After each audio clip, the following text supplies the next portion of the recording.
글쎄요, 앞서 5위에서 만나봤던 김현지 실장의 국감 출석 여부, 여권 내에서 조율이 되고 있는 건지 아닌지 잘 모르겠습니다만 확실하게 여권 내 갈등이 있는 건 바로 지금부터 만나볼 이 주제입니다. 이 조희대 대법원장 때리기로 대표되는 이 사법개혁을 두고요. 우상호 정무수석도 이례적으로 이 연휴 기간 한 방송 인터뷰에서 집권 여당과 온도차가 있다는 취지의 발언을 했는데 오늘 전현희 최고위원이 기자회견 때 뭐라고 했냐면 조희대 대법원장 국정감사, 그러니까 대법원 국정감사 때 대법원장이 직접 제대로 나오지 않으면 강제력을 동원할 수도 있다는 취지의 얘기를 했습니다.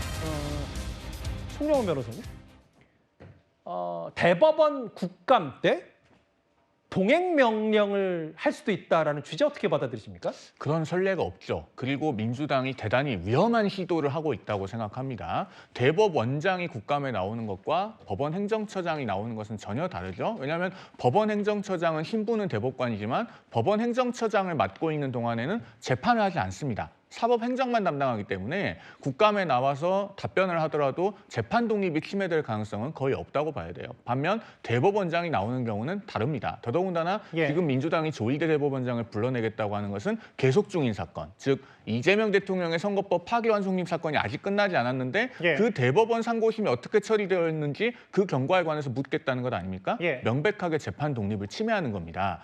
이런 비슷한 선례가 2002년에 한 번 있을 뻔했습니다. 그 당시에 최종령 대법원장을 국회가 국감 증인으로 부를 뻔했어요. 그때는 박관용 국회의장이 제동을 걸었습니다. 삼권 분립 차원에서 이렇게 하지 않는 것이 좋을 것 같다라고 한나라당을 멈춰 세웠고, 특히 이회창 한나라당 총재가 그 당시에 함석재 법사위원장을 서울역에서 앉혀놓고 이런 유명한 이야기를 합니다. 국회가 잘못해도 법원은 국회의장을 증인으로 부르진 않았다. 그래서 대법원장은 국감에 증인으로는 나오지 않고 인사말만 하고 들어가는 관례가 계속 정착이 됐던 겁니다. 하나만 더 말씀드리면 이 재판 독립은요, 국민의힘의 것이 아니라 국민 모두의 것입니다. 권력이 이렇게 재판에 관여하기 시작하면요, 결국에는 권력이 재판을 합니다. 우리가 잘 알고 있는 형태가 원님 재판입니다. 원님 재판하면서 변학도가 재판하잖아요. 그러면서 춘향이가 하옥됩니다. 권력이 재판하면 그렇게 되는 거예요. 그리고 다수가 재판에 관여하기 시작하면 그것이 인민재판이 됩니다. 다수결로 재판하게 되면 중세에서 얼마나 많은 사람들이 마녀로 희생당했습니까? 그렇기 때문에 재판 독립을 지키는 것이 중요한 겁니다. 장유 변호사님, 전현희 최고위원 얘기는 이미 노쇼 투아웃 두 번 다 본인 청문회 때 안 나왔다. 13일인가요? 대법원 청문회가. 그때 강제력을 동원해서라도 조희대 대법원장을 끌어내겠다. 실제로 근데 그냥 단순히 그 민주당 의원이 얘기한 게 아니라 지도부가 얘기한 거니까 진짜 저렇게 민주당이 강행한다는 거예요? 그런데 이게 민주당의 주류적인 의견이라고는 보기가 아직까지는 어려운 것 같고 또 전현희 의원이 지도부이긴 하지만 개인적으로 문제의식은 조희대 대법원장이 두 번의 청문회에 전혀 모습을 드러내지 않은 부분에 대한 이 부분에 대한 문제의식이 강력하게 발동하고 있는 것 같습니다. 다만 지금 지칭하고 있는 표현이 시사이잖아요. 그 부분을 적극 추진하겠다는 게 아니라 이번에도 국감에 기본적으로 지금까지는 대법원에 대한 대법원을 피감기관으로 한 국감에는 인사말을 대법원장이 하고 퇴정을 했었습니다. 그런데 워낙에 사법개혁 같은 거 관련해서도 이슈가 있는 만큼 이석을 국회에서 이제 여야 합의로 허용하지 않고 거기서 현안 질의를 좀 하는 방향으로 지금 의견이 모아지고 있는 상황이어서 동행명령장 발부하면 이걸 나중에 또 국회 모욕죄로 처벌하고 이런 부분까지 가는데 거기에 따른 여론의 추이도 상당 부분 신경을 써야 하는 상황에서 바로 전격적으로 이 부분을 진행한다. 이렇게 보기는 어렵습니다. 아직은 그러니까 최고위원 한 명의 개인 의견이다. 개인 의견이라고 하더라도 이현종 의원님, 이게 얼마 안 됐잖아요. 우상호 수석이 대통령실과 여당 속도 온도차가 날 때마다 난감하다. 이게 사법개혁 때문인데 특히 조희대 대법원장 관련해서 여권 내 갈등이 일단 대통령실도 공개적으로 이례적으로 저렇게 얘기한 와중에 또 직후에 동행명령장을 발부할 수도 있다는 취지의 얘기를 하면 이걸 어떻게 받아들여야 됩니까? 한번 해보시죠. 뭐 어떻게 되나. 뭐 전직 위원장도 긴급 체포하는데 뭐 대법원장 뭐 못 잡아오겠습니까? 오늘 꽤 호전적이시네요. 아니 그러니까 이거 하도 황당한 이야기를 하니까 그래요. 아니 전현희 이 의원이 한 명 지도부 중에 한 명입니까? 이분이요 3대 특검 지금 위원장입니다. 지금 3대 특검 위원장이라는 게 이 세 가지 특검을 전체적으로 다 총괄하고 있는 사람이 전현희 위원장이에요.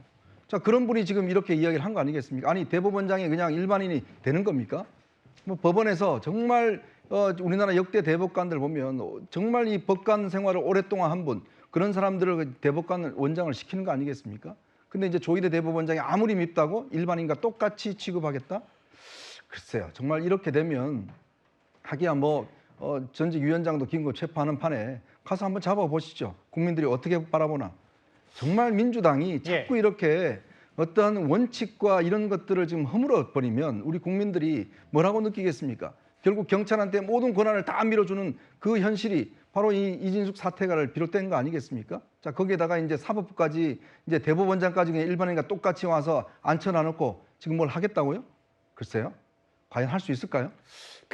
최진봉 교수님, 우상호 수석이 이제 난감하다는 표현까지 쓸 정도로 뭐 이 연휴 기간에 있었던 얘기는 이른바 우상호 수석과 박지원 의원의 설전 아닌 설전도 있었는데 오늘 보니까 정청래 대표가 본인이 추석 민심을 좀 살펴봤더니 되레 우상호 수석의 말과는 좀 반대로 민주당이 좀 답답하다는 얘기가 있다.